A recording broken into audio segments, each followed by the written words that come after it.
네, 계속해서 오늘 있을 남북 실무회담 관련 소식 좀 더 살펴보겠습니다. 우정엽 세종연구소 연구위원, 장원준 경제산업부장과 함께하도록 하겠습니다. 안녕하십니까? 안녕하세요. 어서 오십시오. 반갑습니다. 자, 오늘 실무회담에서 경호, 의전 관련된 구체적 내용들이 이제 결정이 되겠죠? 예, 그렇습니다. 어제 원래 예정된 거를 북한이 어떤 이유에서 하루 미뤄서 오늘 예. 결정되는 건데요.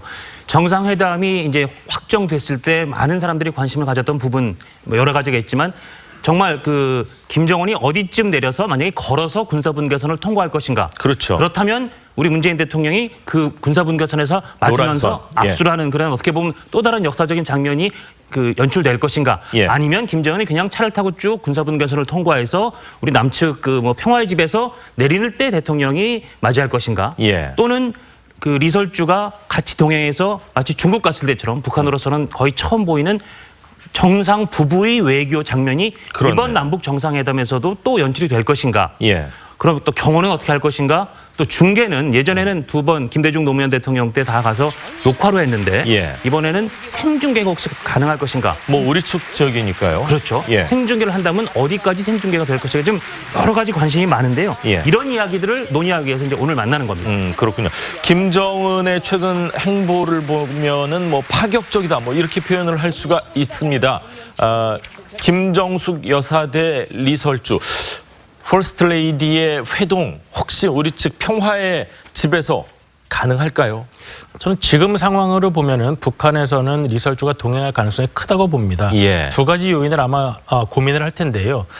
만약에 미국과의 회담이 잘 이루어질 것이라는 전망이 선다면 예. 북한 입장에서는 남북 정상회담을 조금 더 선전에 이용하기 위해서라도 부부가 같이 한국을 방문하는 그런 모습을 연출하고 싶어 할 것입니다. 그리고 두 번째는 만약에 북미 회담에 좀 난항이 예상되는 경우라고 하더라도 예. 북한 입장에서는 남북 회담에서 어떠한 성과를 보여줌으로써 예. 북미 회담에 조금이라도 북한에 유리한 상황에서 압박을 가하려는 의도를 그렇겠네요. 가질 것입니다. 그렇다고 예. 본다면 북한으로서는 단순히 실무적으로 김정은이 한국을 방문하는 것보다는 정상 차원에서 정상 부부가 한국을 방문한다는 그런 모습을 보이고 싶은 의도가 훨씬 더 셀 것이기 때문에 저는 예. 가능성이 높다고 생각이 됩니다. 그동안 이 북한의 최고 지도자들은요. 동선이 사전에 예고된 적이 단 한 번도 없었다고 합니다. 근데 이번 27일 판문점에 김정은이 나타난다. 처음으로 공개가 되는 거 아닙니까?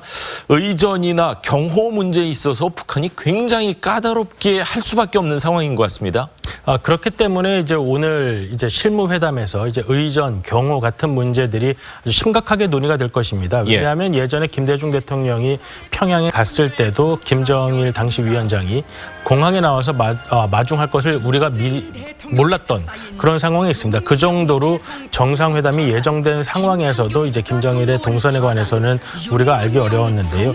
이번에는 27일에 우리 지역에서 하도록 되어 있기 때문에 예. 이미 김정은의 동선은 어느 정도 알려진 상황입니다. 그렇죠. 단지 몇 시에 어떻게 도착할 것인가 구체적인 부분이 오늘 아직까지 논의가 알려지지 않는데 되겠죠? 오늘 분명히 논의를 해야 할 것입니다. 예. 더군다나 평화의 집이 우리 측 지역이지만 이게 예. 군사 작전 지역 안에 있는 그럼요. 부분이기 때문에 예. 북한으로서는 이 부분에 있어서 경호 문제를 심각하게 고려를 해야 되고 또 우리는 단순히 실무적인 정상회담으로 보기는 어렵고 북한의 지도자가 한국을 방문하는 상황이기 때문에 또 어떠한 모습으로 어떠한 의전으로 이 행사를 치러야 될지 이 부분도 굉장히 고민이 있습니다. 판문점에는 사실 모든 장병들이 소총을 휴대하고 있고 총알도 다 있는 걸로 알고 있는데 이런 부분에 만일에 있을 사고 같은 거 다 대비를 해야 되지 않을까요? 그렇습니다. 그 말씀하신 대로 지금 이게 군사 작전 지역 안에 예. 들어있는 거기 때문에 아무리 우리 측 우리 땅에 있는 것이라고 하더라도 우리 역시 굉장히 고민이 될 수밖에 없습니다. 이게 만에 하나라도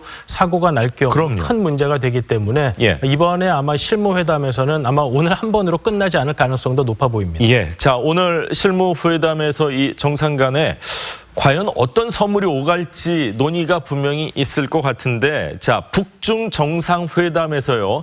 시진핑이 김정은에게 선물을 어마어마하게 줬습니다. 그러니까 선물이 어마어마하게 많았다는 거는 화제가 됐는데 도자기가 사람 키보다 훨씬 커서 정말 크다 그랬는데 900쯤 됐었죠. 예. 그것만 해도 한 8,400만 원짜리라고 이제 평가가 됐었는데 지금 나오는 저 사진입니다. 지금 김정은 서 있는데 저게 이 저 협의형의 중간쯤밖에 안 가 있지 않습니까? 예. 굉장히 큰데 저게 한 8천만 원이 넘는다고 하고요. 그때 또 뭐 고급 마우타이주 11병인데 이게 한 2억 1천만 원.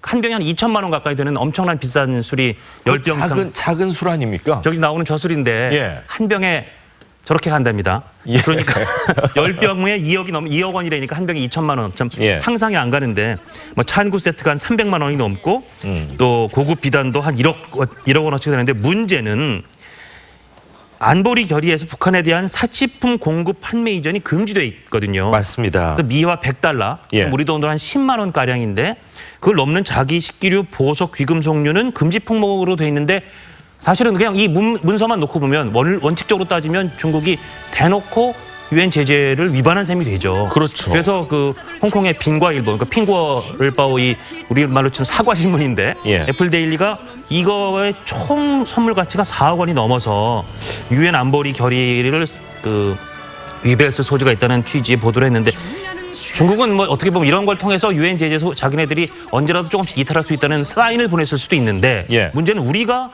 예의는 갖추면서 또 유엔 제재와의 상충 여부를 어떻게 현명하게 예. 잘 절충할지 지켜볼 대목입니다. 그렇군요. 김정은 같은 경우는 이제 사치품을 가지고 고위층한테 선물을 주면서 뭐 충성을 약속받고 뭐 그런 상황인 것 같은데 자, 지금 장 부장께서 말씀하신 것처럼 우리도 어떠한 선물을 줘야 되고 그럴 텐데 유엔 제재나 뭐 대북 제재 이 위반을 하면은 안 될 상황입니다. 어떻게 피해갈 수 있을까요? 사실 지금 이런 선물 같은 것이 유엔 제재를 위반하지 않는 것은 사실 굉장히 힘든 상황입니다. 왜냐하면 지금 설명하셨듯이 이제 100불 정도 우리 돈으로 약 11만 요즘 환율로 하면 11만 원 정도의 이런 보석, 그릇 이런 것들을 선물하면 안 된다고 되어 있는데 예. 문제는 이러한 사치품이 이렇게 그 부속서에 나와 있는 품목에 한정되지 않는다는 조항이 또 들어 있습니다.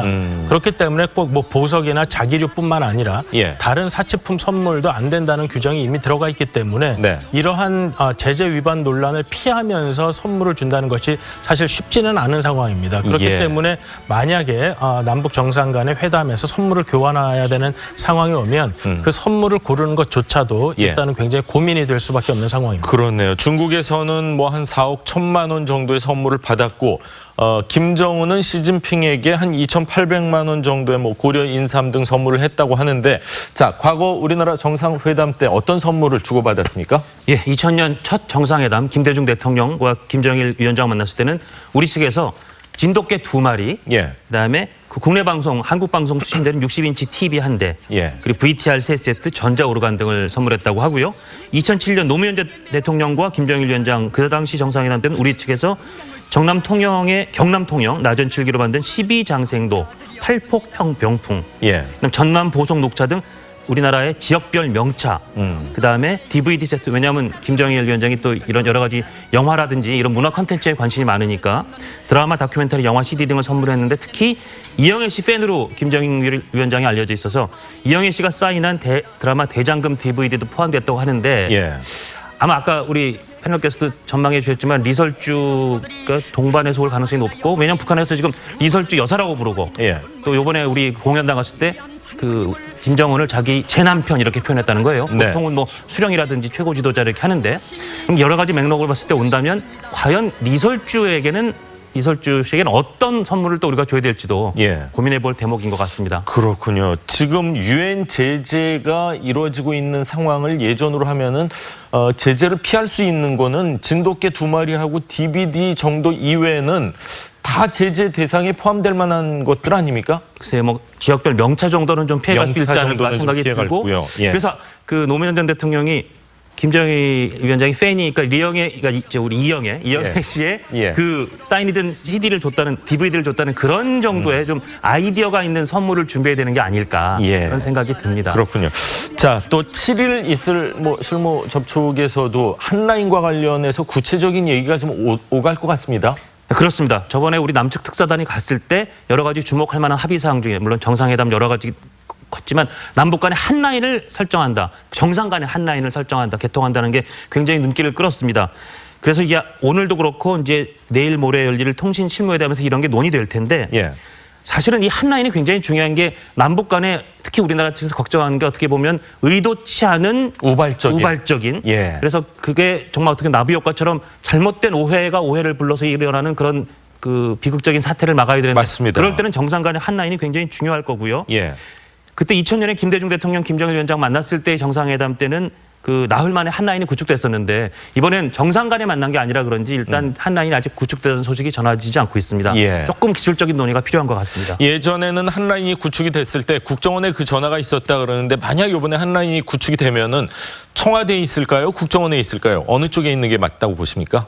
뭐 어느 쪽에 있는 게 뭐 맞다고 보는 건 사실 어려운데 조금 더 긴장을 낮출 수 있을까요? 근데 이제 문제는 과연 한 라인이 된 이후에도 이것이 어떤 목적으로 또 그리고 우리가 원하는 시점에 제대로 통화가 될 수 있느냐 문제가 가장 큰 것 같습니다. 예를 들어 이제 박근혜 대통령 당시 중국 시진핑 주석과도 이제 통화를 하려고 했는데 예. 사실 하루 이상 통화가 안 된 경우도 있었고 그래서 사실 우리 남북 간에는 그동안 관계가 굉장히 경색되어 있었기 때문에 예. 이러한 한 라인을 구축하는 것조차도 굉장히 큰 의미가 있고 남북 관계의 진전으로 볼 수 있지만 이러한 상황에서 사실 한 라인을 사용할 상황이 없는 게 가장 좋은 거고요. 예. 이제 문제는 이제 국정원이 하느냐 아니면 청와대에 놓느냐 하는 문제는 아마 남북 관계가 어느 정도 진전될 것인가에 따라서 논의될 수 있는 문제인 것 같습니다. 그렇군요.